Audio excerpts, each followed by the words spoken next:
Good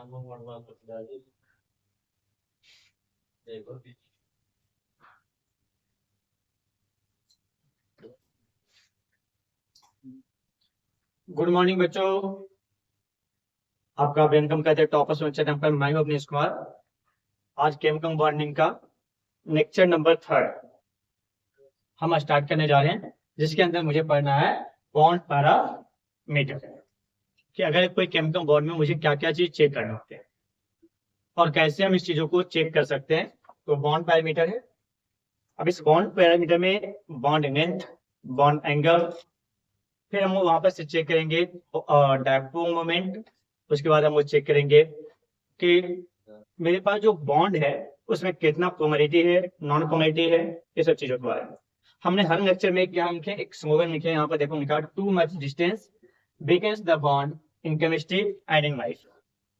अगर जो जितना ज्यादा दूर होता चला जाएगा उसके बॉन्ड उतने ही कमजोर होते चले जाएंगे। केमिस्ट्री में भी ऐसा होता है और हमारे जीवन में भी ऐसा होता है। जो हमसे दूर जाता है धीरे धीरे हम उसे भूल जाते हैं, है ना। तो यही है कि मेरे पास क्या होगा, टू मच डिस्टेंस। अगर ज्यादा डिस्टेंस हुआ तो मेरे पास क्या हो जाएगा, बॉन्ड कमजोर हो जाएंगे। और ऐसा सिर्फ केमिस्ट्री में नहीं, ऐसे मेरे लाइफ में भी होता है ना। चलिए बॉन्ड पैरामीटर की बात करें। बॉन्ड पैरामीटर में देखो क्या क्या चीजें मुझे मिलता है। सबसे पहले बॉन्ड पैरामीटर के अंदर मुझे पढ़ना है बॉन्ड लेंथ, दूसरा पढ़ना बॉन्ड एंगल्स, तीसरा पढ़ना बॉन्ड एंथैल्पी, चौथा पढ़ना मुझे बॉन्ड ऑर्डर, पांचवा पढ़ना मुझे रेजोनेंस स्ट्रक्चर, और उसके बाद पढ़ना पोलैरिटी ऑफ बॉन्ड्स। ये कुछ मुझे पढ़ना है और इसी बेस पर हम लास्ट में जो पढ़ेंगे वो फैजांस रूल पढ़ेंगे। सबसे पहले बात है बॉन्ड लेंथ का। अब ये बॉन्ड लेंथ क्या होता है ये समझते हैं। बॉन्ड लेंथ क्या होता है बच्चों, जैसे अगर हमारे पास दो एटम्स आपस में जुड़े है ना, दो एटम्स आपस में जुड़ रहा है। यहाँ से हम लेते हैं कि यहाँ पर दो एटम्स है और ये एटम्स आपस में जुड़े हुए हैं। तो ये दो एटम का जो न्यूक्लियस है, उस न्यूक्लियस का जो डिस्टेंस आएगा, इस दो न्यूक्लियस के बीच का जो डिस्टेंस आएगा, this is called bond length. लेकिन ध्यान रहे ये उस समय लेना है जब इस दोनों एटम के बीच में अट्रैक्शन बराबर रिपल्शन फोर्स काम करता हो। क्या काम करता हो, अट्रैक्शन इक्वल टू रिपल्शन काम करता हो। तो उस समय पे क्या होता है, तो उस समय पर दो न्यूक्लियस के बीच का जो डिस्टेंस होता है बच्चों, उस इंटरन्यूक्लियर डिस्टेंस को ही हम क्या बोलते हैं, बॉन्ड लेंथ बोलते हैं। क्या हो गया, इंटरन्यूक्लियर डिस्टेंस। अब इस जगह पर हम कहते हैं जहां पर अट्रैक्शन बराबर रिपल्शन हो जाता है वो एटम इक्विलिब्रियम में चला जाता है। इक्विलिब्रियम में है कि मतलब वहां पर किसी भी टाइप का मूवमेंट नहीं होगा और वहां पर मिनिमम पोटेंशियल एनर्जी पे चला जाएगा। क्या चला जाएगा, मिनिमम पोटेंशियल एनर्जी पे। तो जब कोई एटम्स आपस में जुड़ते हैं, सॉरी, अपने आपस में जुड़ते हैं तो वहां पर क्या होता है, उसका पोटेंशियल एनर्जी मिनिमम हो जाती है। और जब पोटेंशियल एनर्जी मिनिमम हो जाती है तो उस पोजीशन को हम कहते हैं इक्विलिब्रियम, या उसे हम बोलते हैं अस्टेबल पोजीशन। क्या बोलते हैं उसे, अस्टेबल पोजीशन। तो जब कोई दो एटम्स आपस में जुड़ने के बाद अस्टेबल हो जाता है तो उसके दो न्यूक्लियस के बीच का जो डिस्टेंस होता है, उस डिस्टेंस को हम लोग क्या बोल देते हैं, बॉन्ड लेंथ बोल देते हैं। समझ में आ गया। अब ये बॉन्ड लेंथ किस किस फैक्टर पर डिपेंड करता है। अभी की हमने बात करें जो एनसीईआरटी के अनुसार अभी हम लोग चल रहे हैं, ये बॉन्ड लेंथ डिपेंड करता है बच्चों कि दो एटम्स के बीच में कितने ज्यादा बॉन्ड की संख्या है। अगर आपके पास सिंगल बॉन्ड है, जैसे अगर कार्बन कार्बन के सिंगल बॉन्ड है, इसका मतलब है कि इसके बीच में थोड़ा सा अट्रैक्शन हुआ है। अगर डबल डबल बॉन्ड है तो और ज्यादा अट्रैक्शन हुआ होगा, ट्रिपल बॉन्ड है तो और ज्यादा अट्रैक्शन हुआ होगा। तो आपको पता है कि बॉन्ड क्या होता है, दो एटम के बीच में लगने वाला अट्रैक्शन फोर्स होता है। तो आप सिंपल से सोचो कि अगर कम अट्रैक्शन है तो दूर रहेगा ही, ज्यादा अट्रैक्शन है तो और नजदीक आएगा, और ज्यादा अट्रैक्शन तो और नजदीक आएगा। तो जितना ज्यादा बॉन्ड बन रहा है इसका मतलब उतना ज्यादा अट्रैक्शन है, और जितना ज्यादा अट्रैक्शन है इसका मतलब बॉन्ड की लंबाई उतना ही कम है। समझ में गया। तो जितना ज्यादा नंबर ऑफ बॉन्ड्स होंगे उसकी लेंथ उतना ही कम होगा। तो सबसे छोटा जो बॉन्ड होगा वो ट्रिपल बॉन्ड होगा, है ना। उससे बड़ा बॉन्ड कौन होगा, डबल हो जाएंगे, और उससे बड़ा बॉन्ड क्या आ जाएगा, सिंगल बॉन्ड आ जाएगा। समझ में आ गया। तो ट्रिपल बॉन्ड, डबल बॉन्ड्स और क्या जाएंगे यहाँ पे, सिंगल बॉन्ड। बॉन्ड लेंथ के आधार पर हम इस तरीके से देख सकते हैं। पहला केस ऐसा हो सकता है। दूसरा केस हम देख सकते हैं बच्चों, जहां पर हम क्या कर सकते हैं कि दो एटम की साइज, अगर सोचो छोटा छोटा एटम जुड़ेगा, छोटा छोटा एटम जुड़ेगा तो इसके न्यूक्लियस नजदीक में मिल जाएंगे मुझे। अगर एटम बड़ा बड़ा जुड़ा, एटम बड़ा बड़ा जुड़ा तो बताओ न्यूक्लियस तो थोड़ा दूर ही जाएगा ना, यहाँ पे जाएगा जाएगा। तो जब एटम बड़ा होंगे, बड़ा बड़ा एटम्स जब कंबाइंड करेगा आपस में, तो उसके न्यूक्लियस भी दूर दूर एग्जिस्ट करेंगे, और जब दूर दूर एग्जिस्ट करेगा इसका मतलब उसका बॉन्ड लेंथ ज्यादा बड़ा होगा। तो जितना साइज ऑफ एटम जितना ज्यादा बड़ा होगा, बॉन्ड लेंथ उतना ज्यादा बड़ा होगा। इसका मतलब दूसरी कंडीशन यहाँ पर ले सकते हो बच्चों कि जो बॉन्ड लेंथ है वो डायरेक्टली प्रोपोर्शनल है किसका, साइज ऑफ एटम का। किसका है, साइज ऑफ एटम का। एटम का साइज जितना ज्यादा बड़ा होगा उसका बॉन्ड लेंथ क्या हो जाएंगे, उतना ही ज्यादा हो जाएंगे। तो समझ में आ गया होगा कि बॉन्ड लेंथ क्या होता है। अब बात आती है कि सर बॉन्ड लेंथ मेजर कैसे कर पाते हैं, है ना, कैसे पता चलता होगा इस एटम में छोटे, मतलब इस पार्ट के में छोटे छोटे एटम्स है, उस छोटे छोटे एटम्स के अंदर बच्चों कैसे पता चलेगा कि इसके बॉन्ड की लंबाई कैसे है। तो हम एक एक्सपेरिमेंट करते हैं जिसका नाम होता है एक्सरे डिफ्रैक्शन, ब्रैगस रूल, है ना। ब्रैगस रूल अगर फिजिक्स में पढ़ोगे तो ब्रैगस रूल कहा जाएगा। जैसे अगर कोई मैटर है, कोई मैटर यहाँ पे, और इस मैटर में बहुत सारे एटम्स होंगे छोटे छोटे, बहुत सारे छोटे छोटे एटम्स होंगे। जब बहुत सारे छोटे छोटे एटम्स होगा बच्चों, और इस एटम्स के अंदर क्या होता है, न्यूक्लियस होता है। इस एटम के अंदर क्या होता है, न्यूक्लियस होता है।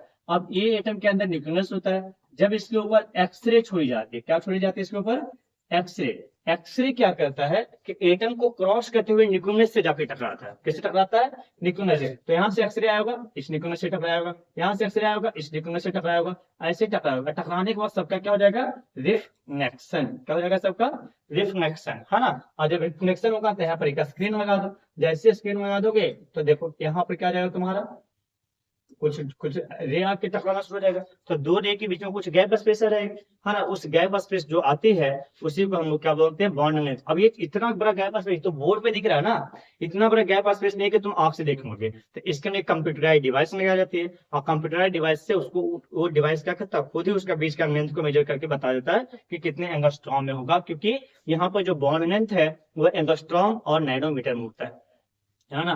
जबकि हमको माइक्रो में दिखाई नहीं देता। माइक्रो तो पड़ा होगा, माइक्रो का साइज कितना होता है, 10⁻⁻⁶ मीटर। अब वो नहीं दिख रहा है तो क्या 10⁻⁹ मीटर और 10⁻⁻10 वहां दिख जाएगा, हमको नहीं दिखेगा। इसमें बीच का बॉन्ड लेंथ नहीं दिखते हैं। इस बॉन्ड लेंथ का जो यूनिट है वो या तो नैनोमीटर है या तो फिर क्या है, एंगस्ट्रॉम है। कभी कभी तो पिकोमीटर में भी बात करते हैं। तो जो नैनोमीटर, पिकोमीटर, एंगस्ट्रॉम आ जाएगा। क्या उतनी छोटी चीजें हम आंख से देख पाएंगे, नहीं देख पाएंगे। तो उसको देखने के लिए मुझे क्या होता है, एक कंप्यूटराइज डिवाइस लगी होती है और उससे एक्सरे निकलता है। इसमें इस एक्सपेरिमेंट को बोलते हैं एक्सरे डिफ्रैक्शन, है ना। क्या बोलते हैं इसे, एक्सरे डिफ्रैक्शन। और एक्सरे डिफ्रैक्शन या कई बुक में इलेक्ट्रॉनिक डिफ्रैक्शन के नाम से भी इसको जानते हैं, इलेक्ट्रॉनिक डिफ्रैक्शन, जिसके थ्रू हम क्या कर सकते हैं, किसी का बॉन्ड लेंथ पता कर सकते हैं। और साथ में इससे ही बॉन्ड एंगल भी पता किया जा सकता है। क्या पता किया जा सकता है, बॉन्ड एंगल। तो बॉन्ड लेंथ, बॉन्ड एंगल अगर पता होगा तो किसी भी मॉलिक्यूल्स की ज्योमेट्री पता कर सकते हैं। इससे हम क्या कर सकते हैं, एक्सरे डिफ्रैक्शन के द्वारा किसी सॉलिड का, किसी भी मटेरियल का हम क्या कर सकते हैं, उसका शेप पता कर सकते हैं। कोई दिक्कत है यहाँ तक, समझ में आ गया कि बॉन्ड लेंथ कैसे पता करते हैं। बॉन्ड लेंथ पता करने के लिए कौन सा एक्सपेरिमेंट, एक्सरे डिफ्रैक्शन, या फिर क्या कहते हैं, इलेक्ट्रॉनिक डिफ्रैक्शन कहते हैं। समझ में आ गया है, तुमको समझ में आया। चलो अब आगे बात करें। तो यहाँ तक स्क्रीनशॉट में इसको, चलो आगे बात करते हैं। अब देखो यहाँ से वही है, bond length defined as the क्या होगा, equilibrium distance between the nucleus of two bonded atom in a molecule. जो है ना, वही बात का जो मैंने कहा था। Bond length are measured by, कौन से डिवाइस से मेजर कर रहे हैं, स्पेक्ट्रोस्कोपिक, जो कंप्यूटर से जुड़े हुए रहते हैं। और क्या इसमें होता है, एक्सरे डिफ्रैक्शन, अभी हमने लिखा था, और इलेक्ट्रॉन डिफ्रैक्शन टेक्निक, जिसके थ्रू हम क्या कर सकते हैं, बॉन्ड लेंथ को पता कर सकते हैं। ये है दो एटम्स के बीच का इंटरन्यूक्लियर डिस्टेंस जो आएगा वो डिस्टेंस क्या कहा जाएंगे, इसके वो डिस्टेंस इसके बॉन्ड लेंथ कहा जाएगा। ये दो एटम के बीच का जो डिस्टेंस है वो क्या कहा जाएगा, इसका बॉन्ड लेंथ कहा जाएगा। तो दो न्यूक्लियर डिस्टेंस जो आ जाएंगे। चलो अभी हमने कहा था, देखो बॉन्ड टाइप, अब ये OH है, तो OH है तो O से बड़ा साइज किसका होता है, कार्बन का। तो ऑक्सीजन का साइज छोटा तो देखो बॉन्ड लेंथ छोटा हो गया ना। ऑक्सीजन से बड़ा साइज किसका होता है, कार्बन का। तो कार्बन का साइज बड़ा है तो उसका बॉन्ड लेंथ क्या हो जाएगा, बड़ा हो जाएगा। यहाँ पर दोनों एटम बड़ा है, नाइट्रोजन भी बड़ा और ऑक्सीजन भी बड़ा है, तो बड़े बड़े एटम्स जुड़ रहे हैं तो उसका साइज और बड़ा हो जाएंगे। नाइट्रोजन से बड़ा कार्बन है, और कार्बन के साथ जब ऑक्सीजन जुड़ेगा तो और बॉन्ड लेंथ बड़ा हो जाएगा। कार्बन नाइट्रोजन जुड़ेंगे, ऑक्सीजन से बड़ा कौन है, नाइट्रोजन है। हाँ, इधर जानते हो पेटी में ऐसा पढ़े होंगे कि जब नेट से लाए जाते हैं तो साइज छोटा हो जाता है। कार्बन 6 में, 7 में कौन आता तुम्हारा, 7 में नाइट्रोजन, 8 में ऑक्सीजन और 9 में फ्लोरीन। तो लेफ्ट से राइट जैसे जाओगे बच्चों, 9 में फ्लोरीन, लेफ्ट से राइट जैसे ही जाओगे साइज क्या होता है, छोटा होता है। लेफ्ट से राइट जाने पर साइज क्या होता है, छोटा होता है। और साइज छोटा है तो बताओ, अभी हमने क्या किया, ऑक्सीजन और हाइड्रोजन, हाइड्रोजन का साइज तो और भी छोटा है सबसे, है ना। तो ऑक्सीजन हाइड्रोजन का बॉन्ड बना है और कार्बन हाइड्रोजन का बॉन्ड बना रहे हैं, तो बताओ किसका बॉन्ड ज्यादा बड़ा होगा। कार्बन का साइज ऑक्सीजन से बड़ा है, इसमें कार्बन हाइड्रोजन का बॉन्ड बड़ा होगा और ऑक्सीजन हाइड्रोजन का बॉन्ड क्या होगा, छोटा हो जाएगा। तो कार्बन हाइड्रोजन का बॉन्ड बड़ा हो गया, ऑक्सीजन हाइड्रोजन का बॉन्ड क्या हो गया, छोटा हो गया।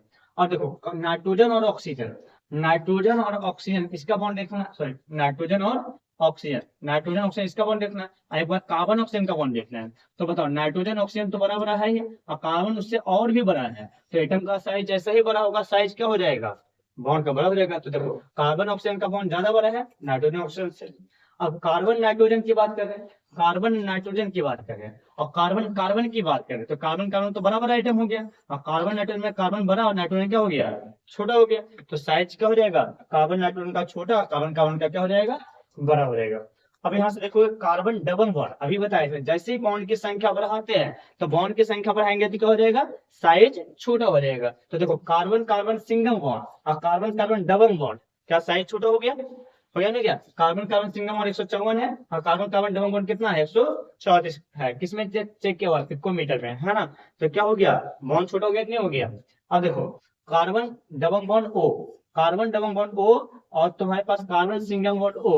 अब देखो जैसे बॉन्ड की संख्या बढ़ाया तो 143 था, कितना हो गया, 121 हो गया। तो जैसे ही बॉन्ड की संख्या बढ़ाओगे साइज क्या हो जाएगा, छोटा हो जाएगा। अच्छा कार्बन डबल बॉन्ड नाइट्रोजन और कार्बन सिंगल बॉन्ड नाइट्रोजन, देखो साइज क्या हो गया, छोटा हो गया ना, ये हो गया ना क्या। अच्छा carbon triple bond nitrogen, triple bond होगा तो और साइज छोटा हो जाएगा। तो जैसे जैसे बॉन्ड की संख्या बढ़ती जाएगी साइज वहां पर क्या होता जाएगा, छोटा होता चला जाएगा। ट्रिपल बॉन्ड है तो और ज्यादा छोटा साइज आ जाएगा। तो समझ में आ गया ये साइज का।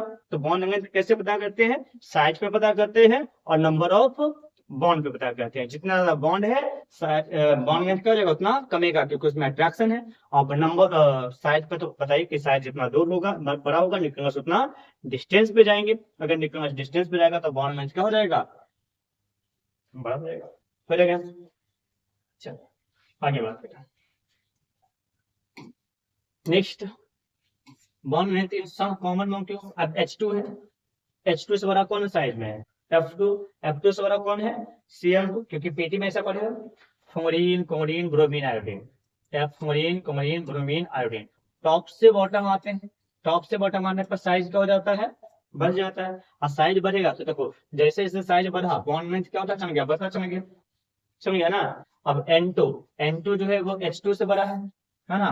N2 जो है H2 से बड़ा है, इसमें इसका बॉन्ड लेंथ क्या होगा, H2 से बड़ा होगा, हाइड्रोजन छोटे होते हैं तो साइज पे यहाँ पर डिपेंड कर गया। अब देखो O2 है वही उसी टाइप का, HF हो गया, HCl हो गया, HBr। अब देखो HF HCl HBr, फ्लोरीन से बड़ा क्लोरीन, क्लोरीन से बड़ा ब्रोमीन, ब्रोमीन से बड़ा आयोडीन। तो देखो यहाँ पर साइज बढ़ता हो जाएगा। तो जैसे जैसे तुम्हारा साइज बढ़ेगे वैसे वैसे बॉन्ड लेंथ भी क्या हो जाएगा, बढ़ जाएगा। कोई दिक्कत है, हो जाएगा यहाँ तक। अब ये है बॉन्ड लेंथ क्या कहते हैं, ये भी बताए थे, दो न्यूक्लियस के बीच का डिस्टेंस जो आएंगे उसी को बॉन्ड लेंथ कहेंगे। यहाँ से यहाँ तक का इसको रेडियस कहते हैं, ए भी रेडियस कहता है। एटम ए है, ये एटम बी है, तो रेडियस ऑफ ए और रेडियस ऑफ क्या हो जाएगा, बी, और दोनों का सम जो होगा बॉन्ड लेंथ हो जाएगा। Radius of A radius of B हो गया, रेडियस ऑफ ए और रेडियस ऑफ बी का सम जो होगा वो क्या करेगा, तुम्हारा बॉन्ड लेंथ करेगा। तो ये कहता है R A plus R B, या R is the bond length of क्या होगा, ए रेडियस ऑफ ए और बी का जो कोवेलेंट आएंगे वहां से आएंगे। अगली बात मुझे क्या कहना, बॉन्ड एंगल। बॉन्ड एंगल क्या होता है कि जब कोवेलेंट बॉन्ड बनाते हैं तो कोवेलेंट बॉन्ड में एटम को ऑर्बिटम आपस में क्या कर जाता है, ओवरलैप करते हैं। तो जितने एंगल से ओवरलैप करता है उसी को हम बोलते हैं बॉन्ड एंगल। या तो ऐसे भी बोल सकते हो, देखो बॉन्ड एंगल ऐसे भी बोल सकते हो कि सर दो बॉन्ड के बीच में, है ना, दो बॉन्ड के बीच में जितना एंगल बनेगा वो क्या कहा जाएगा, इसका बॉन्ड एंगल कहा जाएगा। ऐसे में तो बॉन्ड एंगल, क्या होता है कि कहता है it is defined as the angle between the orbital containing bonding electron pair around the centre. जो बॉन्ड बनाते हैं ये ऑर्बिटल से ही बनता है, तो ये ऑर्बिटल का बीच का जो डिस्टेंस आ जाएगा वो मतलब जो एंगल बनेगा वही क्या कहा जाएगा, इसका बॉन्ड एंगल कहा जाएगा। कोई दिक्कत है क्वेश्चन में? फंगी एनसीईआरटी है। Bond angle is space at degree. अब बॉन्ड एंगल को तस्वीर किस में मेजर करते हैं, डिग्री में। इसको भी उसी इंस्ट्रूमेंट से बात करते हैं, स्पेक्ट्रोस्कोपी मेथड, जो भी हमने पढ़ा था कि एक्सरे डिफ्रैक्शन या फिर मेरे पास इलेक्ट्रॉनिक डिफ्रैक्शन, इस मेथड के द्वारा ही हम क्या कर सकते हैं, इसका बॉन्ड एंगल को पता कर सकते हैं। जैसे बॉन्ड लेंथ को पता किए थे वैसे ही बॉन्ड एंगल को पता करेंगे। इसके बीच का बॉन्ड एंगल H2O है, H2O का होता है 104.5 डिग्री। अब ये जो वैल्यू होता है कितना होगा ये हम चेक करेंगे क्या, जब हाइब्रिडाइजेशन पढ़ेंगे तब। तो अभी यहाँ से हम बातें करते आगे। कहता बॉन्ड लेंथ इज डिफाइंड, अब क्वेश्चन है bond length is defined as क्या होता है, shortest, longest, equilibrium, any one of the ABC. कहते हैं distance between equilibrium two bond है, इक्विलिब्रियम मिलेगा तो होगा, है ना। हमने भी बताया था कि बॉन्ड कब मेल करते हैं, जब दो एटम कहाँ जाता है, इक्विलिब्रियम, जहां पर अट्रैक्शन इक्वल टू रिपल्शन हो जाती है वहां पर बॉन्ड बनती है, तो इक्विलिब्रियम आ जाएगा आंसर। ठीक है, चलो आगे बात करें कुछ। नेक्स्ट है बॉन्ड एंगल इन H2O, अभी तो पढ़े तो 104.5 डिग्री, है ना। तो ये देखिए 104.5 डिग्री जहां जाएगा, कोई दिक्कत है? चलो अब है बॉन्ड इंथैल्पी। इंथैल्पी मतलब चेंज इन एनर्जी, इंथैल्पी मतलब चेंज इन एनर्जी। अब मेरे हाथ में एक पेन है, मान लो इसको बॉन्ड, अब ये बॉन्ड है, इसको तोड़ने में जितनी एनर्जी लग जाए, है ना, इसको तोड़ने में जितना एनर्जी लग जाएगा ये कहा जाएगा बॉन्ड एनर्जी। लेकिन ऐसा ऐसा अगर एक मोम आ जाए, एक मोम में पता है 6.022 इंटू 10 टू पावर 23 मॉलिक्यूल्स अगर आ जाए और उसको बॉन्ड तोड़ने में जितनी एनर्जी मुझे लग जाएगी वो मुझे कहा जाएगा बॉन्ड इंथैल्पी, है ना। तो बॉन्ड इंथैल्पी क्या होता है, किसी बॉन्ड जो बने होते हैं उस बने हुए बॉन्ड को ब्रेक करना, उसे बोलते हैं बॉन्ड इंथैल्पी। तो लिखा it is defined as the amount of energy required to break one mole of bonds between two atoms in gaseous state, उसको तोड़ने में जितनी एनर्जी लग जाए। The unit of bond enthalpy, अब एक मोम को तोड़े हैं तो किलोजूल पर मोम आ जाएगा। फॉर एग्जांपल जैसे हाइड्रोजन हाइड्रोजन को तोड़ते हैं तो वहां पर जो बॉन्ड एनर्जी आती है वो कितना रहती है, इसका 435.8 किलोजूल। जैसे H2 गैस है, अब H2 गैस को तोड़ेंगे तो H गैस आपको समझ क्या रहेगा तुम्हारा, H गैस, ये दोनों को जब तोड़े तो यहाँ से कितना आ जाएगा, इसको तोड़ने में कितनी एनर्जी देनी पड़ेगी, 435.8 किलोजूल पर मोम आ जाएगा।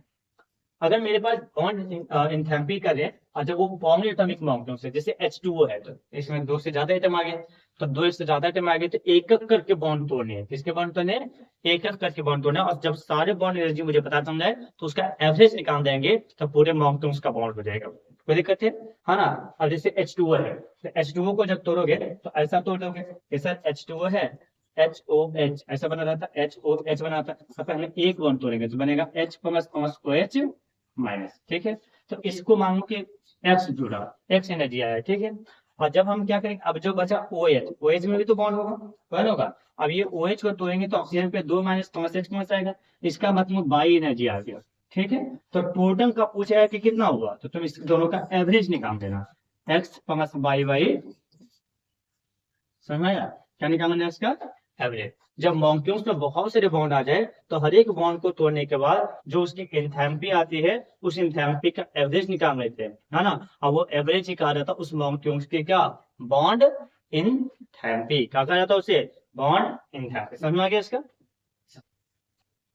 आगे बात करो, ये डिवीजन है तो जल्दी जल्दी थोड़ा सा करते हैं। Therefore, in the formal atomic molecules, the term average bond enthalpy is used. जब फॉर्मल एटॉमिक आता तो वहां पर एवरेज, जैसे H2O है यहाँ से H प्लस OH माइनस टूटेगा और इसके बॉन्ड एंथैल्पी देगा 502 किलोजूल पर मोल। ये NCERT का डाटा है ना। यहाँ से OH माइनस है, इसको जब तोड़ेंगे H हाफ H2 में को या H प्लस में को सेम हो जाएगा, प्लस हाफ O2, इसका कितना गया 427 किलोजूल। अब ये दोनों का एवरेज निकालो, अब ये दोनों का जब एवरेज निकालो तो 502 427 बटा 2 कितना आ गया इसका 464.5 किलोजूल।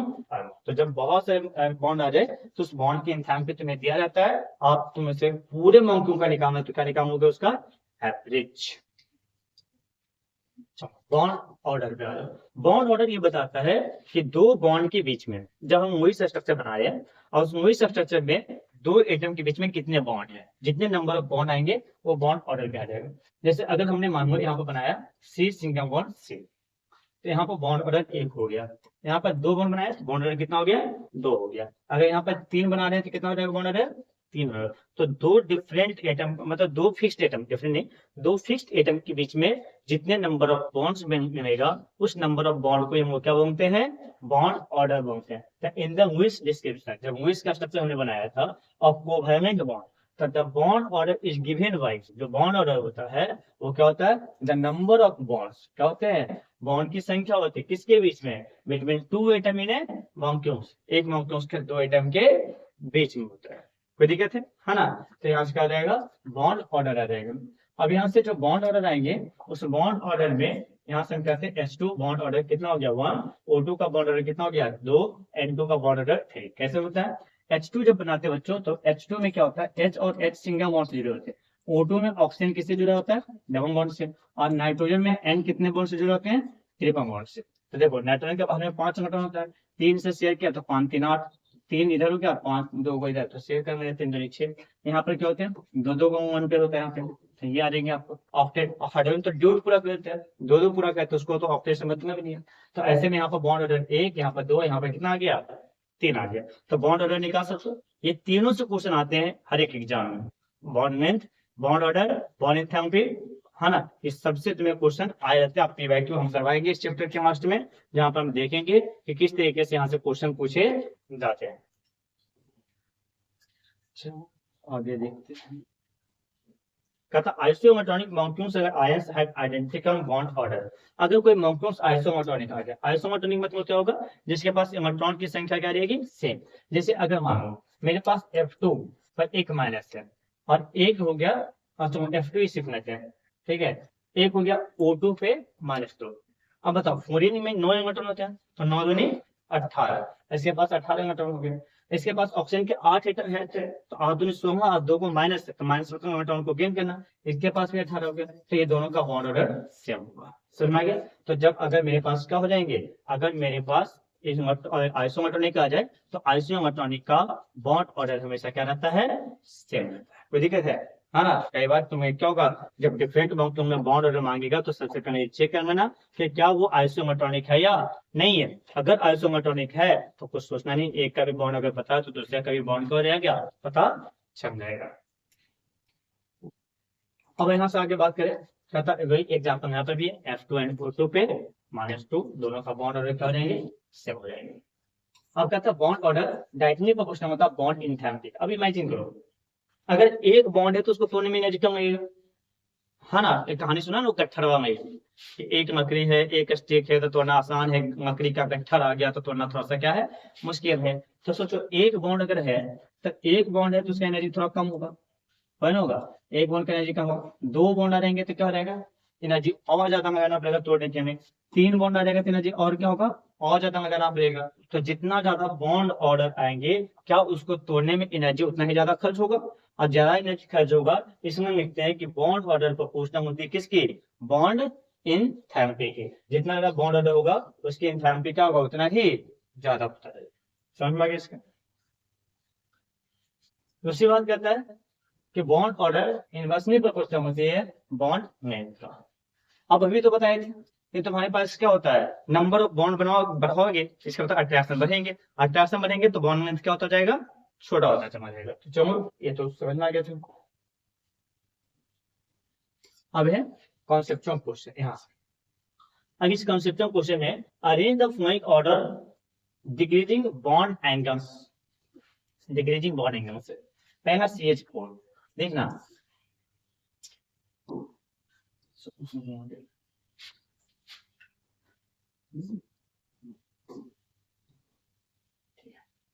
यहाँ देखना, सबसे पहले हम इसको समझते कहते हैं क्या है, कार्बन हाइड्रोजन CH4 जो होता है ऐसा इस टाइप का, इसके जो बॉन्ड एंगल होते हैं वो 109 डिग्री 28 मिनट होता है, मतलब 109.5 डिग्री भी कर सकते हो, 109.5 डिग्री, या इसको कहते हैं 109 डिग्री 28 मिनट। ये हम आगे हाइब्रिडाइजेशन में सीखेंगे इसको, ठीक है। हाइब्रिडाइजेशन में सीखेंगे कि कैसे बॉन्ड निकालना, अभी जो कहते हैं उसको अनुसार से करो।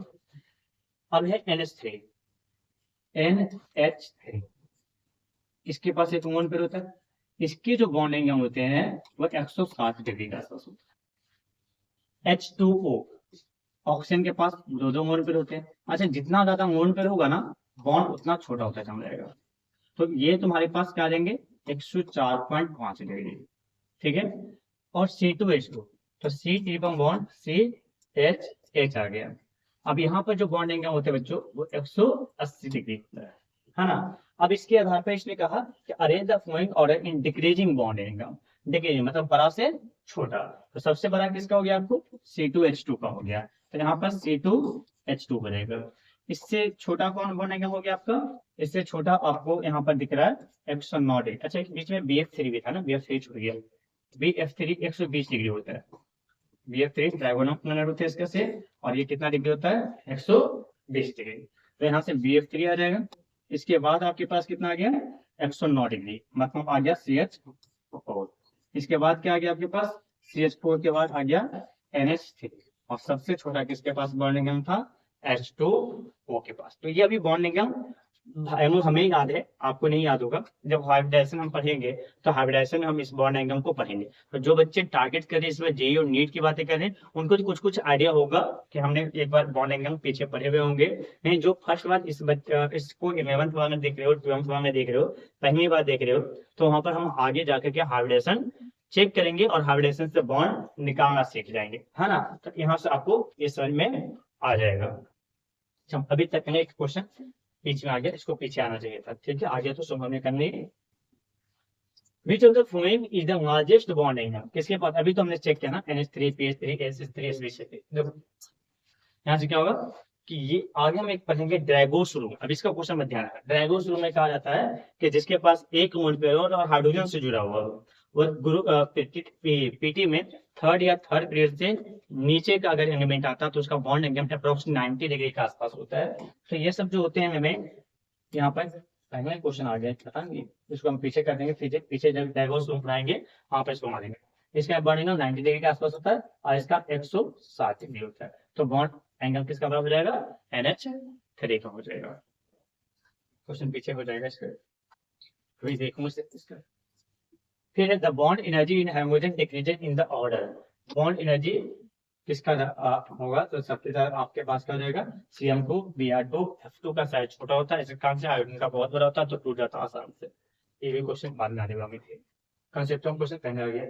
Carbon carbon bond length is listed, अभी तो बताया थे, C2H6 C6H6 C2H4 और C2H2। तो देखो इसको ऐसा सुनना, C2H6 तो मतलब कार्बन कार्बन, इससे तीन को हाइड्रोजन जोड़ोगे तो 6 हो जाएगा, कार्बन 4 ही बॉन्ड बनाते हैं। तो बताओ कार्बन कार्बन के बीच में यहाँ पे कौन सा बॉन्ड आ गया, सिंगल बॉन्ड आ गया। C6H6 बच्चों बेंजीन होता है, आप तो इतना समझते होंगे कि जहां जहां ज्वाइंट है वहां पे कार्बन होती है, और अल्टरनेट में डबल बॉन्ड होता है। यहाँ पर H आ गया तो डबल बॉन्ड है, तो वहां सिंगल बॉन्ड था, यहाँ पे डबल बॉन्ड है। C2H4 यहाँ पर भी डबल बॉन्ड हो जाएंगे, तो C2H4 ऐसा आ जाएगा, ना C2H4, और C2H2 इसमें कौन सा बॉन्ड आ जाएगा, ट्रिपल बॉन्ड आ जाएगा। तो बताओ सबसे ज्यादा बॉन्ड लेंथ किसका, क्या पूछा, बॉन्ड लेंथ इज लीस्ट किसमें सबसे कम है, तो जहां पर ट्रिपल बॉन्ड है वहां पर क्या होगा, बॉन्ड एकदम सबसे कम होगा। तो आंसर क्या हो जाएगा इसका, C2H2 हो जाएगा।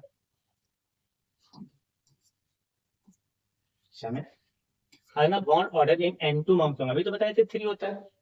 अब MCQ आ गया, कॉन्सेप्चुअल में N2 में क्या होता है, अभी बताए थे ऐसा, हाँ ना, कि नाइट्रोजन जो आपस में जुड़े होते हैं वो 3 बॉन्ड के साथ जुड़ा होता है, तो इसका बॉन्ड कितना आ जाएगा, 3 आ जाएगा। क्यों ऐसा कहते हो सर, ऐसा क्यों हो गया, हमने तुम्हें विश डॉट स्तर से सिखा चुके हैं बच्चों, नाइट्रोजन के बारे में 5 इलेक्ट्रॉन था, 1 2 5 हो गया, तो देखो 3 इधर होता है और 5 इसका भी, तो 3 इधर होता है। 8 पूरा करना चाहेगा, 8 पूरा करने के लिए 3 के साथ शेयर करेगा, है ना, तो 5 3 8, यहाँ से भी कितना शेयर होगा, 3 का शेयर होगा, तो दोनों का 8 8 पूरा होता है। जितने इलेक्ट्रॉन का शेयर होता है उतने ही उसके बीच में क्या बनते हैं, बॉन्ड बन जाते हैं। समझ में आ गया, है ना। तो जितने शेयरिंग हुआ इसके बीच में कितने बॉन्ड रहेंगे, ट्रिपल बॉन्ड रहेगा, तो बॉन्ड कितना हो जाएगा इसका, 3 हो जाएगा, ठीक है। चल आगे हम बात करें, बॉन्ड ऑर्डर कांट एक्सीड, 3 से ज्यादा बॉन्ड आता पर है, single bond double bond triple bond होते हैं, 3 से ज्यादा नहीं करना है, 3 से ज्यादा नहीं करना है, इसका बॉन्ड हो जाएगी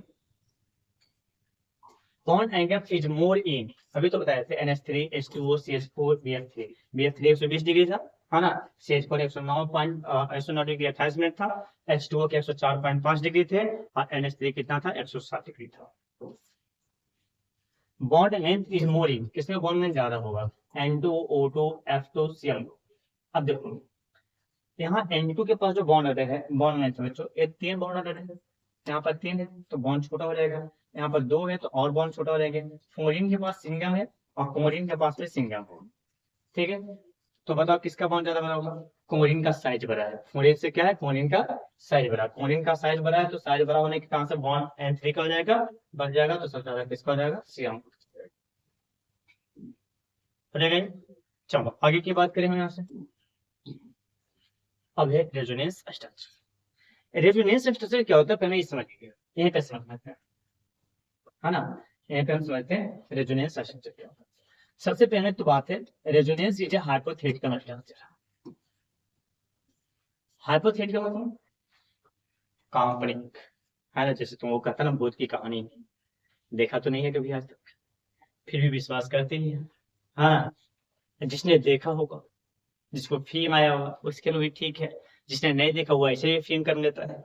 ये होते हैं वो तो रात में निकला अंधेरे में डर गया, है ना, उसको बीमा भी नहीं फिर भी डर गया।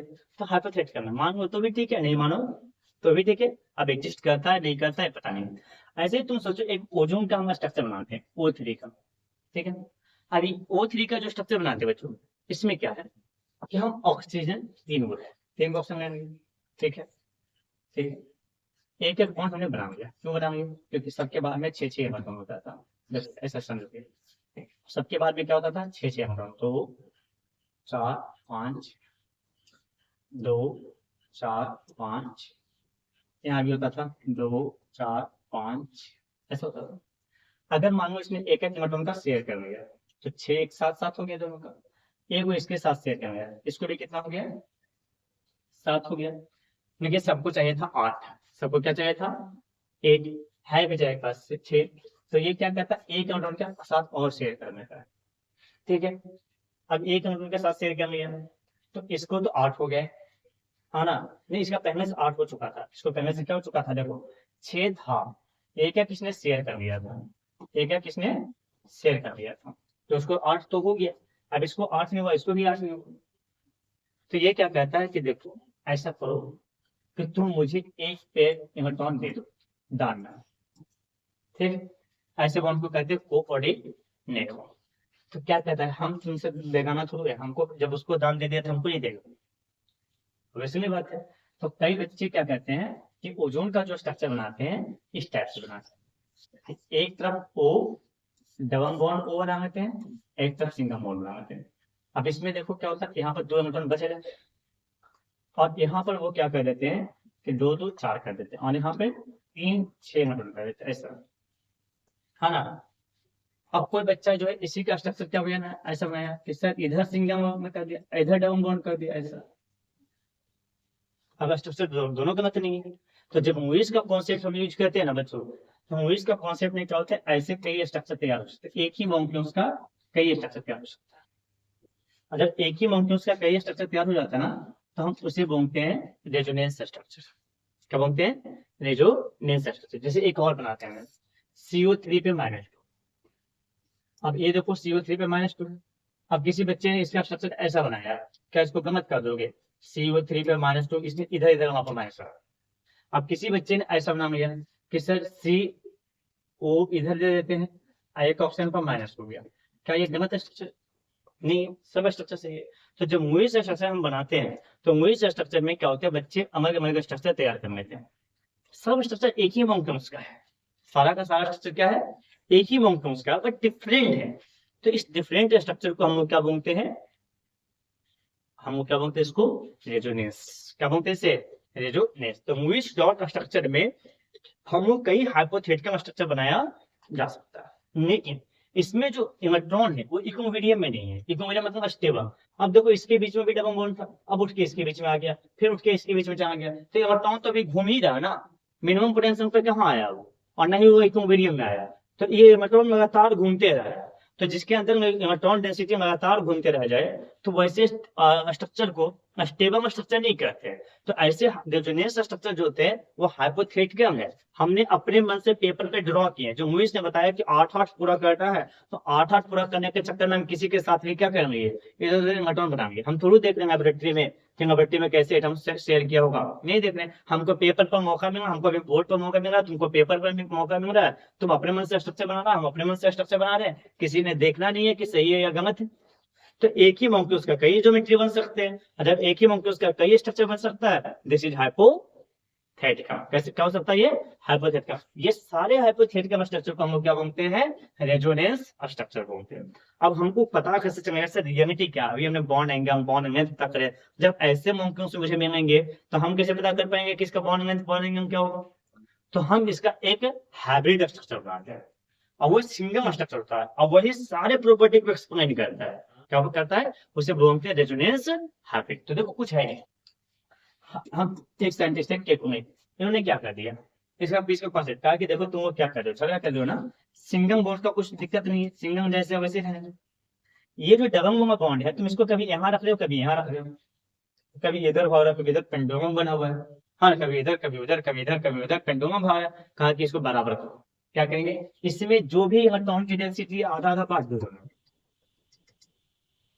हो गया बराबर, है ना। ये कहा जाएगा रेजोनेंस हाइब्रिड। समझ गया है, इलेक्ट्रॉन को बराबर। इसमें क्या कहा, इसमें कहा कि देखो सिंगल मामा जैसा है वैसे ही है, सिंगल मामा का कोई फर्क नहीं पड़ रहा है, ठीक है। कौन भाग रहा है, ये डबल कभी यहाँ पहुंच रहा है, ये डबल कभी यहाँ पहुंच रहा है, घुमा दो इसको डबल, क्या करते हैं घुमा देते हैं इसको, तीनों में बात है, हो गया मतलब। अच्छा साथ साथ में देखो ये निगेटिव भाग है, कभी ये दोनों आइटम पे है, कभी ये दोनों आइटम पे है, कभी ये दोनों आइटम पे है, तो दो निगेटिव तीन तीन हिस्से में बट रहे हैं। तो एक हिस्से में कितना पड़ेगा, -2/3, यहाँ भी कितना पड़ेगा, -2/3, यहाँ भी कितना पड़ेगा, -2/3, ऐसे में। तो सबका चार्ज भी बट गया, सबका बॉन्ड का इलेक्ट्रॉन भी बट गया, कोई नहीं घूमेगा, सभी को मीडियम में आ गया, सबके बराबर बंटवारा हो गया। जब सबके बराबर बंटवारा होगा तो कौन कहाँ भागे, बराबर हिस्सा पे आ गया उसका, सब स्टेबल है, सब क्या है स्टेबल, जितना भी उतना में खुश है सब। इस स्ट्रक्चर को कहते हैं रेजोनेंस हाइब्रिड स्ट्रक्चर। क्या बोलते हैं उसे, रेजोनेंस हाइब्रिड। इससे हम बॉन्ड ऑर्डर पता कर सकते हैं बच्चों। देखो दो हमने बॉन्ड ऑर्डर क्या बताया था, दो फिक्स्ड एटम के बीच में जितने बॉन्ड की संख्या होती है, ये एटम को हमने फिक्स कर दिया। अब इसके बीच में बॉन्ड कितना, जैसे इसको फिक्स किया, तो इस स्ट्रक्चर में हमने 2 बॉन्ड बनाया था, और यहाँ पर वो दोनों एटम के बीच में कितना बॉन्ड था, एक, तो 2+1, इसका क्या करोगे, एवरेज निकालोगे, कितना आएगा, 2+1 3/2, कितना आ गया एवरेज 1.5। तो अब इसका फॉर्मूला बना लेता है एनसीईआरटी। एनसीईआरटी कहता है the number of bond between two fixed atom. क्या होता है बॉन्ड ऑर्डर का formula, the number of bond क्या होता है बिटवीन टू फिक्स्ड एटम, दो फिक्स्ड एटम में जितना बॉन्ड की संख्या होती है उसको डिवाइड कर देते हैं नंबर ऑफ रेजोनेटिंग स्ट्रक्चर से। तो देखो ये दो एटम को फिक्स किए थे, तो इसके बीच में 2 बॉन्ड, और यहाँ पे क्या बॉन्ड हुआ, 1 बॉन्ड, 2 1 3, कई को स्ट्रक्चर बना है 2 को, कितना क्या 1.5। इसी में चेक करो इसका बॉन्ड ऑर्डर कैसे करोगे, मान लो हम ये वाला आइटम को फिक्स करेंगे, है ना, इसमें भी ये वाला आइटम फिक्स होगा, इसमें भी ये वाला आइटम फिक्स होगा। तो बताओ यहाँ पर क्या बॉन्ड आ गया 2, यहाँ पर क्या बॉन्ड आया 1, यहाँ पर क्या बॉन्ड आया 1, तो 2 1 1 कितना हो गया 4 हो गया ना, 2+1+1 कितना हो गया 4, कितना रेजोनेंस स्ट्रक्चर बना 3, मतलब 4/3 1.33 भी आ जाता है, समझ में आया। अभी तक बॉन्ड ऑर्डर देख रहे थे 1 2 3, लेकिन अब बॉन्ड ऑर्डर फ्रैक्शन में भी दिख रहे हैं। तो रेजोनेंस स्ट्रक्चर में बॉन्ड ऑर्डर किस में चला जाता है, फ्रैक्शन में।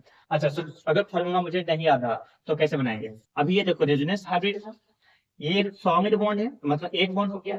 अच्छा ये वाला पाई बॉन्ड 2 जगह बैठ रहा था, तो एक हिस्सा में कितना पड़ा होता, आधा, है ना, 2 हिस्सा में बटा, एक हिस्सा में कितना पड़ेगा, एक ही बॉन्ड का 2 हिस्सा हो गया आधा, तो टोटल बॉन्ड बताओ, एक इधर और आधा इधर, 1 हो गया 1.5, देखो 1.5 है ना। इसमें बताओ ये तो जैसा सॉलिड है वैसे ही एक तो है ही। अच्छा एक बॉन्ड जो था 3 हिस्सा में बटा, तो एक हिस्से में कितना पड़ा 1/3, एक हिस्से में कितना पड़ा 1/3, तो 1+1/3 क्या 4/3 आ जाएगा,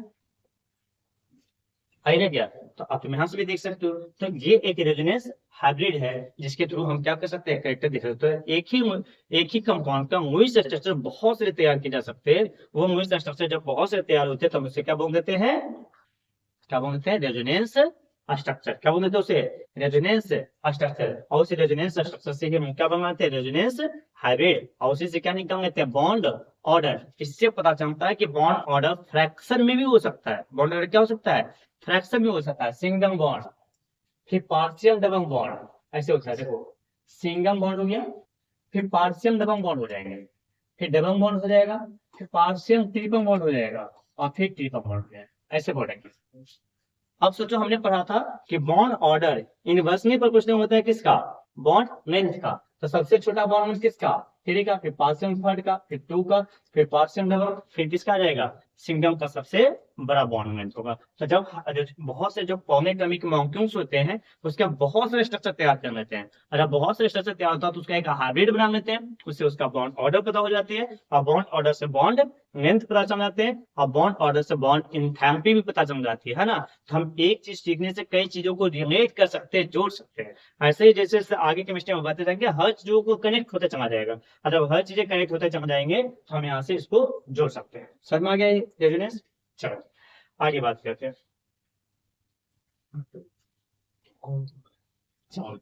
यहाँ पर कहते हैं रेजोनेंस स्ट्रक्चर क्या था। अब इसको वैसे एक वीडियो देख लो। According to the concept of resonance whenever a single moving structure can not describe a molecule, एक मॉलिक्यूल को एक स्ट्रक्चर से पता नहीं कर सकते हैं एक्यूरेटली, सही सही पता नहीं होता है। ए नंबर ऑफ स्ट्रक्चर और विथ सिमिलर एनर्जी, एक ही जैसा मॉलिक्यूल्स क्या कहते हैं, बहुत से स्ट्रक्चर बना लेते हैं, नंबर ऑफ स्ट्रक्चर बना लेते हैं। पोजीशन ऑफ न्यूक्लियोटाइड क्या रहता है, bonding and non bonding pair of electron are taken as a canonical. उसमें क्या क्या दिखाते हैं, न्यूक्लियस का पोजीशन, बॉन्ड को कौन कौन सा बनाया है, कौन कौन सा इलेक्ट्रॉन बच गया जिसको लोन पेयर कहते हैं, वो भी दिखा देते हैं वहां पे। वो सब दिखा करके कहते हैं, तब हमें उसका सही एक्यूरेट क्या होता है मुझे पता चल पाता है। हाँ, इसके बाद कहता है कि ओजोन, ओजोन हमने भी बनाया था, है ना, ओजोन का स्ट्रक्चर में भी बनाया था। इसमें देखोगे सभी बॉन्ड, यहाँ पर डबल बॉन्ड है, अब डबल बॉन्ड इस जगह पे है ना, तो इसके साथ क्या हो जाएंगे, अब इसको रेजोनेंस हाइब्रिड बनाएंगे, है ना, रेजोनेंस हाइब्रिड बनाएंगे, कोई दिक्कत है, तो रह गया था। अब रेजोनेंस हाइब्रिड के बाद यहाँ पर more information of resonance, resonance stabilize the molecule at the energy of the resonance hybrid. हमने माना था कि रेजोनेंस के द्वारा कुछ भी नहीं पता कर सकते, जो कुछ पता करते हैं किसके थ्रू करते हैं, रेजोनेंस हाइब्रिड, क्योंकि रेजोनेंस जो होता है वो हाइपोथेटिकल है, एग्जिस्ट नहीं करता। तो कहता है रेजोनेंस से कम एनर्जी होता है रेजोनेंस हाइब्रिड का, जितना एनर्जी कमेगा स्टेबिलिटी उतना ही क्या हो जाएगा, उसका ज्यादा हो जाएगा।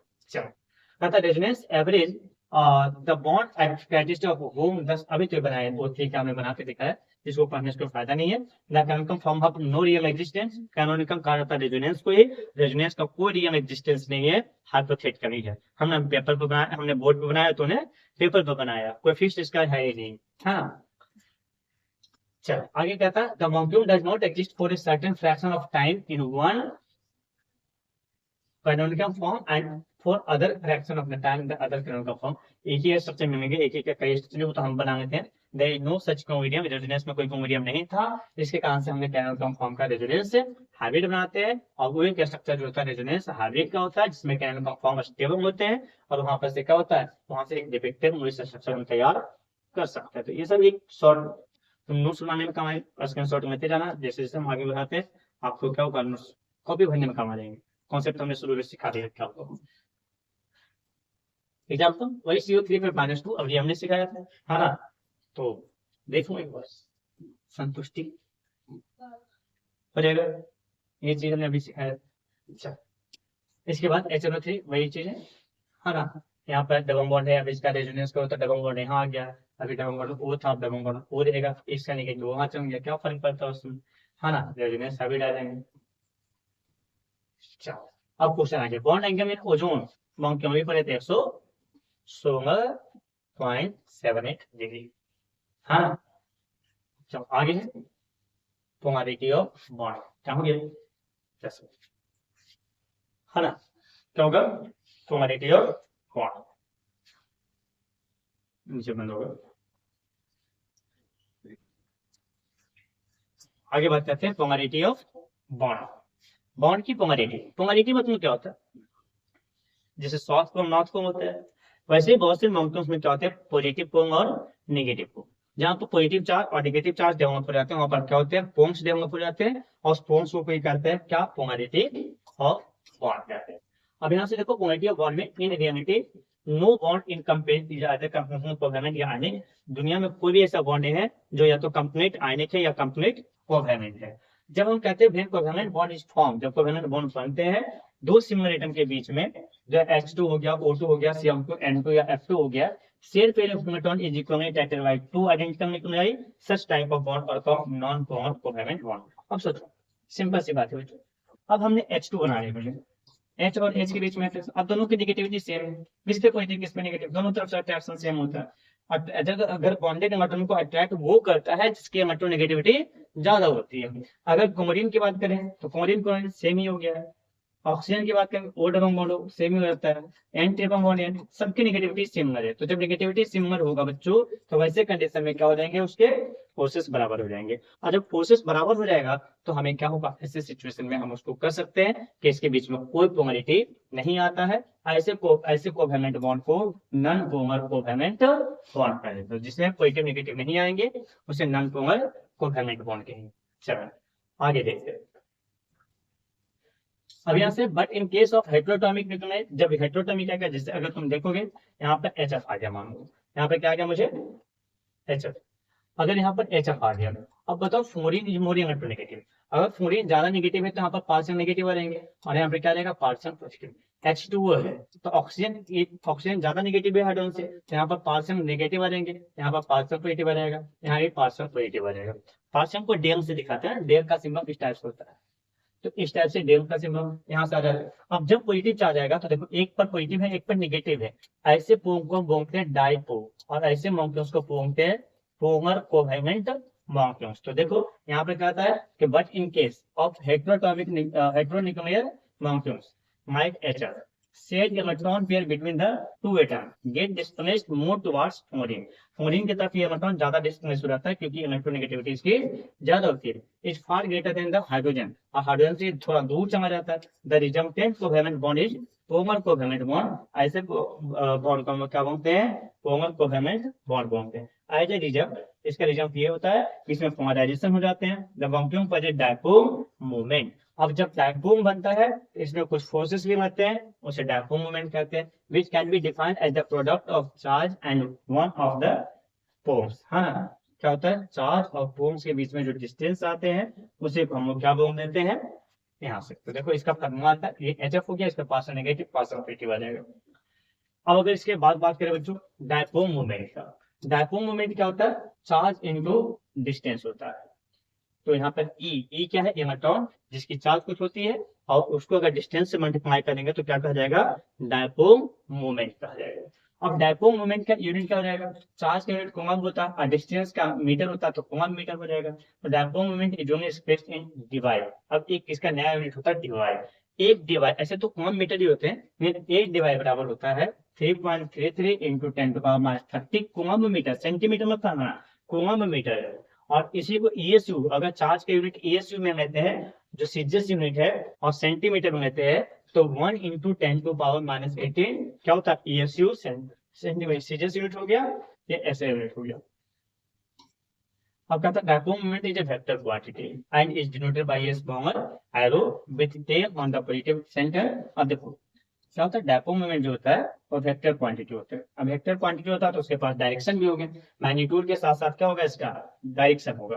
अब मैग्नीट्यूड के साथ डायरेक्शन आएगा तो म्यू बराबर चार्ज इनटू डिस्टेंस। अब इसकी जो डायरेक्शन होता है, अगर फिजिक्स में पढ़ोगे इसको, डायपोल मोमेंट को अगर फिजिक्स में पढ़ोगे तो फिजिक्स में इसकी जो डायरेक्शन होता है नेगेटिव से पॉजिटिव की तरफ होती है, लेकिन इन केमिस्ट्री ये कहाँ पर होता है, फिजिक्स में। साफ साफ बता रहे हैं किस में होता है, फिजिक्स में होता है। अगर केमिस्ट्री में देखोगे बच्चों, केमिस्ट्री में क्या चाहता है, पॉजिटिव से नेगेटिव, पॉजिटिव से नेगेटिव। केमिस्ट्री में कहा चाहता है, पॉजिटिव से नेगेटिव चाहते हैं। इसमें कई बार हम लोग क्या करते हैं बच्चों कि इसको एरो से दिखाते हैं ऐसा, जिसके पीछे पॉजिटिव दिखा देते हैं, ऐसा दिखा देते हैं। हाँ, तो ये डायपोल मोमेंट्स हो गया। तो केमिस्ट्री में ऐसा चलते हैं। अच्छा देखो, हर बार मैग्नीट्यूड ही नहीं, उस अब वेक्टर है तो वेक्टर का सम से भी हम क्या कर सकते हैं, क्वालिटी को चेक कर सकते हैं। कोई दिक्कत है, यहाँ तो समझ में आ गया। तो इन केमिस्ट्री में ऐसे डायरेक्शंस मिलेंगे। ये सब एनसीईआरटी की लैंग्वेज है, आप एनसीईआरटी के अनुसार से इसको देख सकते हो। बात इसमें एनसीईआरटी जरूर साथ में रखें। ये देखो यहाँ से दिखाया है मुझे, यहाँ पे दिखाया है कि क्या होगा, एच के ऊपर पार्शियल डेल पॉजिटिव और यहाँ पर क्या जाएंगे, डेल नेगेटिव आ जाएंगे। डेल पॉजिटिव और डेल नेगेटिव के कारण से यहाँ पर क्या बनते हैं, यहाँ पे डायपोल मोमेंट का इस तरीके से डायरेक्शन यहाँ पर आ रहा है। चलो अब कहता है dipole in case of pocket molecule the dipole moment not only depends on individual dipole moment और बॉन्ड बॉन्ड कहता है कि अगर बहुत सारे एटम्स है तो उसमें सिर्फ आप एक पर नहीं देख सकते हो। जिससे अगर मान लीजिए मेरे पास BF3 है, अब देखो यहाँ पर भी क्या हो गया, फ्लोरीन ज्यादा नेगेटिव होता है, तो इसके जो डायरेक्शन होगा बच्चों, इसके जो डायरेक्शन होगा अभी मैंने बताया था पॉजिटिव से नेगेटिव, यहाँ पर जाएंगे, यहाँ पे जाएंगे, यहाँ पे जाएंगे, ये सबका रिजल्टेंट वेक्टर अगर सोचो 3 वेक्टर का सम इस तरीके से निकाल रहे हैं, अगर तीनों 120 डिग्री पे है तो इसका रिजल्टेंट वेक्टर का सम जो आएगा वो क्या आएगा, 0 आएगा। आप इसको cos थीटा sin थीटा करके तोड़ोगे, यहाँ पर रिजल्टेंट ऐसे भी पढ़ा होगा ना, फिर वेक्टर में कि भाई मेरे पास क्या हो जाते हैं 3 वेक्टर अगर इक्वल एंगल से आते हैं तो उसके सम जो होते हैं वो क्या हो जाते हैं, 0 हो जाते हैं, यहाँ पे 0 आ जाएगा। अब मान लो यहाँ पर BeCl2 हम बना रहे हैं, तो BeCl2 अगर बना रहे बच्चों, यहाँ पर कुमरीन इधर उठ जाएगा, इधर कुमरीन उठ जाएगा। अब बताओ ये अपोजिट वेक्टर आ जाएंगे, अगर अपोजिट वेक्टर आ गया यहाँ से क्या हो जाएगा, एक BeCl पॉजिटिव से नेगेटिव हो जाएगा, एक नेगेटिव हो जाएगा, अपोजिट में चला गया, अपोजिट वेक्टर का सम 0 होता तो डायपोल 0 हो जाएंगे। अगर हमने CO2 बना लिया तो CO2 में C डबल बॉन्ड O इधर हो गया। अब यहाँ से क्या होता है कि यहाँ से अगर डायरेक्शन हम देखें यहाँ से तो पॉजिटिव से नेगेटिव इसकी डायरेक्शन इधर आ गया, पॉजिटिव से नेगेटिव डायरेक्शन इधर आ गया, अपोजिट डायरेक्शन है, अपोजिट डायरेक्शन का सम कितना हो जाएगा, उसका 0 आ जाएगा, तो इसका डायपोल कितने आ जाएंगे, 0 आएंगे। तो इस तरीके से आपको डायपोल मोमेंट क्या किया जा सकता है, पता किया जा सकता है। कोई दिक्कत?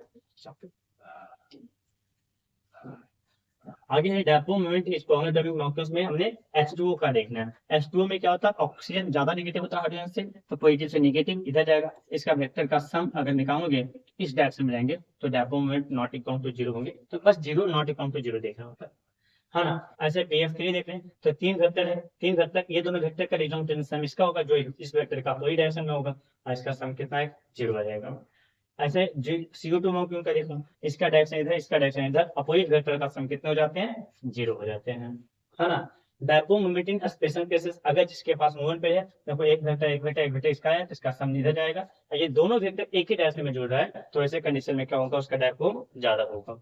अब देखो ये दोनों डायपोल नॉट इक्वल टू 0 है, बट चार्ज डिफरेंसेस किसके पास ज्यादा होगा, नाइट्रोजन और हाइड्रोजन की नेगेटिविटी का डिफरेंस बहुत ज्यादा है, जबकि फ्लोरीन और नाइट्रोजन के बीच का डिफरेंस कम है। सबसे ज्यादा नेगेटिव कौन होता है, फ्लोरीन, फिर कौन होता है, ऑक्सीजन, फिर कौन होता है, नाइट्रोजन, फ्लोरीन, ऑक्सीजन और नाइट्रोजन। अब देखो ये दोनों के बीच में मेरे नेगेटिविटी बहुत कम होगा, जबकि हाइड्रोजन का नेगेटिविटी बहुत बहुत बहुत कम होता है। तो ऐसे कंडीशन में यहाँ पर चार्ज का डिफरेंस ज्यादा है, जो नेगेटिविटी का डिफरेंस है उसी को चार्ज का डिफरेंस कहते हैं बच्चों। तो जो नेगेटिविटी का डिफरेंस है वही चार्ज का डिफरेंस है, और वही चार्ज का डिफरेंस है तो वैसे कंडीशन में यहाँ चार्ज का मैग्नीट्यूड ज्यादा होगा तो डायपोल ज्यादा हो जाएगा। तो NH3 का डायपोल क्या होगा, ज्यादा होगा NF3 से। समझ आ गया, इसका ज्यादा होंगे।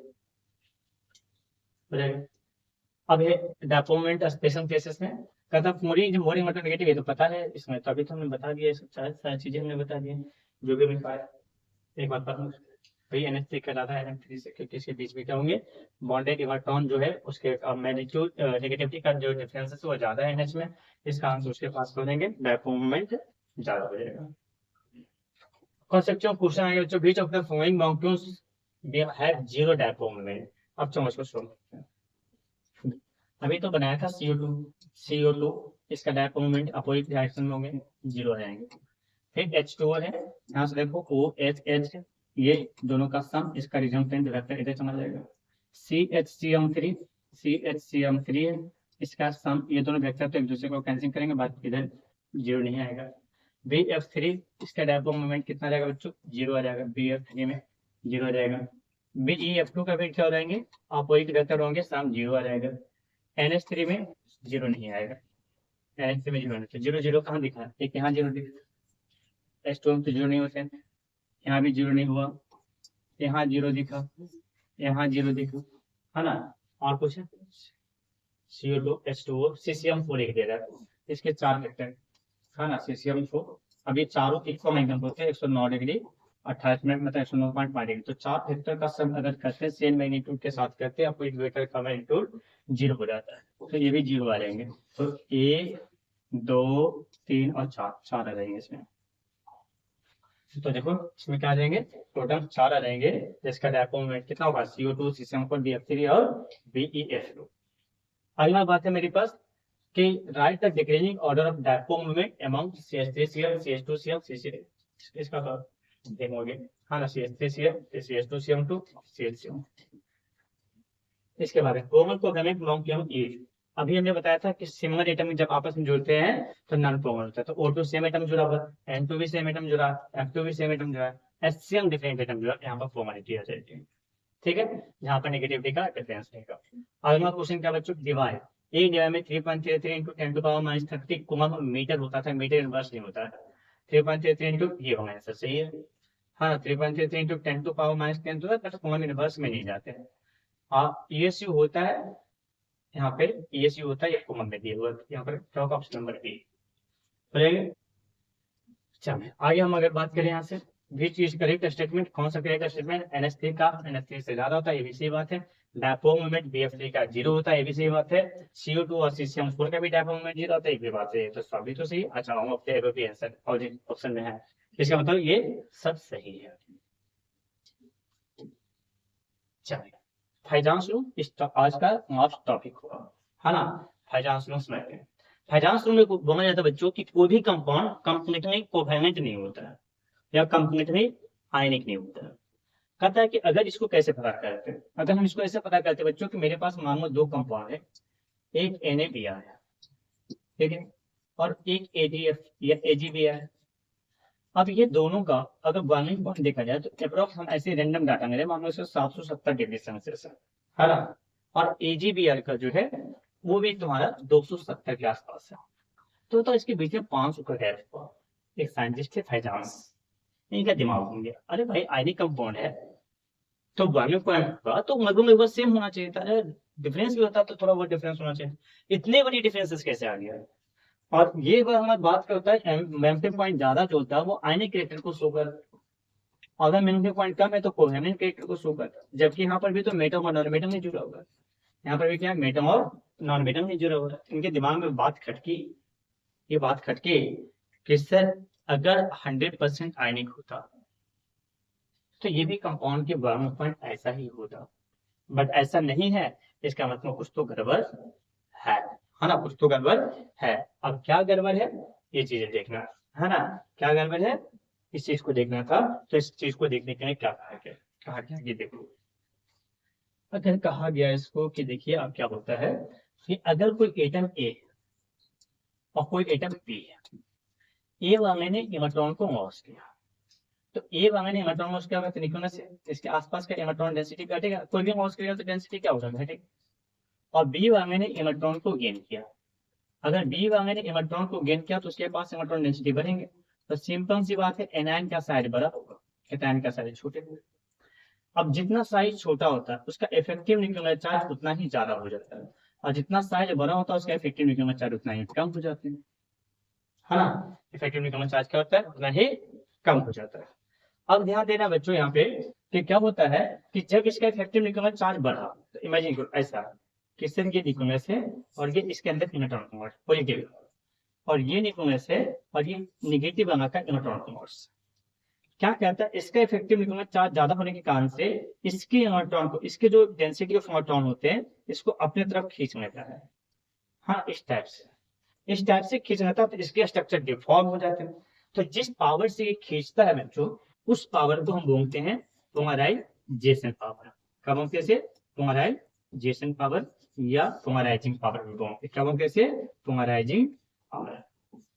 और जो ये क्या करना चाह रहा, सोचो इसके इलेक्ट्रॉन वो खींच रहा, तो इसके न्यूक्लियस क्या साथ बैठेगा, नहीं बैठेगा। इसका न्यूक्लियस क्या करना चाहेगा, इसके इलेक्ट्रॉन को अपनी तरफ खींचना चाहेगा, तो ये भी बेचारा कुछ प्रॉब्लम लगा। This is called polarisability. क्या कहा जाता है इसे, पोलराइजिबिलिटी। तो जो निगेटिव वाला होता है वो पोलराइजिबिलिटी में रहता है, और जो पॉजिटिव वाला होता है वो क्या में रहता है, पोलराइजिंग में रहता है। अब ये जो पोलराइजिंग पावर होता है बच्चों, इस पोलराइजिंग पावर से हम एक चीज निकालते हैं जिसे हम बोलते हैं आयनिक पोटेंशियल। क्या निकालते हैं इससे, आयोनिक पोटेंशियल। अब ये आयनिक पोटेंशियल जो होता है बच्चों, इसको हम फाई से दिखाते हैं। किससे दिखाते हैं, फाई जो होता है बच्चों वो charge upon radius, charge upon radius का रेशियो होता है। जिसका जितना ज्यादा चार्ज होगा उतना ही ज्यादा उसका पास क्या होंगे कि पोलराइजिंग पावर होगा। अब जितना ज्यादा पोलराइजिंग पावर होगा उसको अपने तरफ खींचेगा, इसके कारण से ओवरलैप होने की चांसेस ज्यादा बढ़ेगी। तो जितना ज्यादा पोलराइजिंग पावर होगा उसके पास कोवैलेंट कैरेक्टर उतना ज्यादा बढ़ जाएगा। तो पोलराइजिंग पावर डायरेक्टली प्रोपोर्शनल होता है आयनिक पोटेंशियम का, और आयनिक पोटेंशियम डायरेक्टली प्रोपोर्शनल हो जाएगा बच्चों कोवैलेंट कैरेक्टर का, क्योंकि जितना ज्यादा आयनिक पोटेंशियम होगा उसके पास कोवैलेंट कैरेक्टर उतना ही ज्यादा हो जाएगा। अब दो चीजों पर डिपेंड करती है कि अगर मेरे पास एक तो चार्ज पे डिपेंड करेगी तो हम इसको क्वेश्चन से थ्रू देख लेते हैं, हाँ ना, डिफरेंट डिफरेंट। दूसरी बात आती है कि जो पोलराइजेबिलिटी है, अगर पोलराइजेबिलिटी जो है नेगेटिव के अंदर है, इसकी साइज जितना ज्यादा बड़ा होगा मतलब उसको इलेक्ट्रॉन इधर खींचने की चांसेस ज्यादा दे देगा, क्योंकि अगर अपने न्यूक्लियस के कंट्रोल से बाहर गया तो दूसरा कोई तो खींचेगा। तो इसका पोलराइजेबिलिटी जो होता है, ये जो होता है डिपेंड करता है बच्चों साइज जितना छोटा हो जाए। तो अब इस पे भी डिपेंड करेगा पहला चार्ज, क्योंकि चार्ज जितना ज्यादा होता है, चार्ज जितना ज्यादा होता है उतना बड़ा साइज होता है, क्योंकि इलेक्ट्रॉन लेते जा रहे हैं, इलेक्ट्रॉन लेते रहते हैं, डेंसिटी तो और बढ़ता जाएगा, डेंसिटी और बढ़ेगा तो और बड़ा एटम्स हो जाएंगे, एटम्स और बड़ा होंगे तो न्यूक्लियस का इफेक्ट उतना ही कम होता चला जाएगा। अब न्यूक्लियस का इफेक्ट अगर कमेगा बच्चों तो सोचोगे दूसरे तो फायदा उठाएंगे ना, जब एक तरफ कमजोर पड़ेगा तो दूसरा तो फायदा उठा ही लेगा, जब दूसरा फायदा उठाएगा तो उधर इलेक्ट्रॉन खींच लेगा। वैसे कंडीशन में क्या हो जाएंगे कि यहाँ पर चार्ज जितना ज्यादा होगा कोवैलेंट कैरेक्टर उतना ही ज्यादा हो जाएगा। और दूसरा है साइज ऑफ एनायन, एनायन का जितना बड़ा साइज होगा उसके पास कोवैलेंट कैरेक्टर उतना ही ज्यादा हो जाएंगे। समझ में आ गया? तो दो तीन बातें याद रखना कि कोई भी कंपाउंड में चार्ज कैटायन का हो या एनायन का हो, चार्ज कैटायन का हो या एनायन को, जितना ज्यादा चार्ज होगा उतना ही ज्यादा उसके पास क्या हो जाएंगे, उतना ही ज्यादा उसके पास कोवैलेंट कैरेक्टर आ जाएगा। साइज में क्या होगा कि अगर कैटायन है तो छोटा साइज होना चाहिए, क्योंकि साइज छोटा जितना रहेगा न्यूक्लियस उतना नजदीक मिलेंगे, ये पकड़ के उतना ही ज्यादा खींच लेगा, उतना ही ज्यादा क्या करेगा, पकड़ के खींच लेगा। और अगर एनायन है तो जितना बड़ा साइज रहेगा उतने आसान से दे देगा, इसमें शेयरिंग होने की चांसेस वहां पर बढ़ जाती है। तो चार्ज दोनों के में सेम है, जितना ज्यादा चार्ज उतना ज्यादा कोवैलेंट कैरेक्टर, मीन साइज में उल्टा है अपना। साइज में अगर कैटायन है तो साइज छोटा होना चाहिए, एनायन है तो साइज बड़ा होना चाहिए, इसमें कोवैलेंट कैरेक्टर। तो जब कोवैलेंट कैरेक्टर पता चल जाएगा तो फिर आप उससे आयनिक कैरेक्टर को पता कर सकते हैं। तो देखें यहाँ तक समझ में आ गया? चलो आगे बात करते हैं। एक चीज और यहाँ पे ध्यान रखना, अगर मेरे पास कोई एटम, अगर जैसे मेरे पास NaCl है और यहाँ पर COCl है, अब NaCl Na को Na पॉजिटिव बनाएंगे यहाँ से, क्योंकि क्लोरीन तो दोनों में कॉमन हो गया, यहाँ कॉपर पे कॉपर को पॉजिटिव बनाएंगे, तो बताओ इसका जो कॉन्फ़िगरेशन होगा 2 8 हो जाएगा, इसका कॉन्फ़िगरेशन 2 8 18 हो जाता है। तो जिसके बाहर में 8 इलेक्ट्रॉन मिलता है बच्चे, तो इसलिए हम बोलते हैं इनर्ट गैस कॉन्फ़िगरेशन। क्या बोलते हैं इसे? इनर्ट गैस कॉन्फ़िगरेशन, है ना, इसे इनर्ट गैस कॉन्फ़िगरेशन बोलते हैं। और जिसके ऊपर में 18 रहता है इसे हम बोलते हैं स्यूडो इनर्ट गैस। तो याद रखना इनर्ट गैस कॉन्फ़िगरेशन वाला आयनिक कैरेक्टर को ज्यादा रखता है। कौन सा कैरेक्टर ज्यादा रखता है? आयनिक कैरेक्टर को। और स्यूडो इनर्ट वाला जो होता है बच्चों वो कोवैलेंट कैरेक्टर को ज्यादा रखता है। क्या रखता है? Covalent character. तो स्यूडो वाला कोवैलेंट कैरेक्टर, और तुम्हारे पास क्या हो जाएंगे कि जो इनर्ट गैस कॉन्फ़िगरेशन रखेगा वो क्या हो जाएगा तुम्हारा, वो जो होगा वो रखेगा तुम्हारे पास कौन सा, वो इनर्ट गैस आयनिक कैरेक्टर को रखेगा। समझ में आ गया इसका? अच्छा अब यहाँ से क्वेश्चन देख लेते हैं इसका। एग्जाम सुनो, कहता है no bond is 100% ionic covalent, है ना। To predict the nature of the bond form Fajans introduced the same empirical rule, एक ही तरह को बताता है। The following rules are useful to predict a bond with more or less ionic nature, ये बताता है किसमें ज्यादा आयनिक नेचर किसमें कम आयनिक नेचर। आयनिक नेचर चेक करो या कोवैलेंट चेक करो। With increasing cationic size, size का कैटायन का साइज जैसे से बढ़ेगा आयनिक नेचर क्या हो जाएगा उसका बढ़ेगा। बिल बताए थे कैटायन का साइज जितना छोटा उतना ज्यादा कोवैलेंट, तो उसका उल्टा क्या हो जाएगा, आयनिक हो जाएगा। अब इसमें कहता है जैसे lithium sodium potassium rubidium caesium, size इसका बढ़ रहा है बच्चों, साइज बढ़ेगा तो क्या हो जाएगा, आयनिक कैरेक्टर इसके पास ज्यादा होगा, इसके पास कोवैलेंट कैरेक्टर ज्यादा होगा, है ना। तो अब यहाँ से देखोगे कहता है the size of anion, anion का जितना ज्यादा साइज छोटा होगा उसके पास आयनिक नेचर उतना ज्यादा होगा। अभी बोले थे कि एनायन का साइज बड़ा होगा तो कोवैलेंट होगा, तो साइज छोटा होगा तो क्या हो जाएगा, आयनिक हो जाएगा।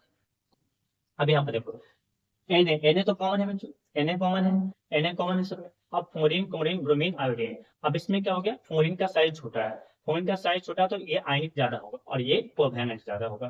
तो ions cation and anion are both have a smaller charges favour the formation of ionic bond. जितना चार्ज कम होगा उतना कोवैलेंट को आयनिक को शो करेगा, तो जितना चार्ज ज्यादा होगा वो किसको शो करेगा, कोवैलेंट को शो करेगा। NaCN MgCN to MgCN3।